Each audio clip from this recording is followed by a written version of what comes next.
Diamond Harbour. কোনো এককালে এই অঞ্চলের নাম ছিল চিংড়িখালি।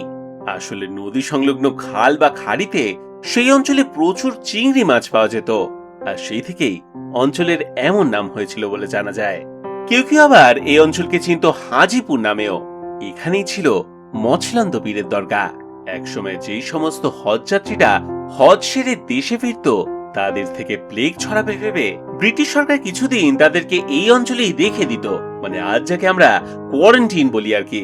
সেই হিসেবে বলা যেতেই পারে যে ভারতবর্ষে হয়তো এটাই ছিল প্রথম কোয়ারেন্টিন সেন্টার। সেই সকল হাজিদের জন্য জায়গার নাম হয়ে যায় হাজিপুর। তবে আজ এই অঞ্চলকে লোকে চেনে ডায়মন্ড হারবার নামে।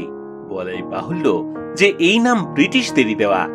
হারবার মানে যে বন্দর সে তো সবাই জানি, কিন্তু ডায়মন্ড, এত নাম থাকতে হঠাৎ বন্দরের নাম ডায়মন্ড হলো কেন? মনে করা হয় যে এককালে এখানে নাকি প্রচুর পরিমাণে নুন তৈরি করা হতো। সেই সব নুন ঢিপি করে রাখা থাকতো, আর রোদে সেই নুন হীরের মতন চিকচিক করত। সেই থেকেই সম্ভবত ডায়মন্ড হারবার নামের উৎপত্তি। ইতিহাসের এমনই নানান অজানা গল্প জানতে দেখতে থাকুন গল্প হলো সত্যি।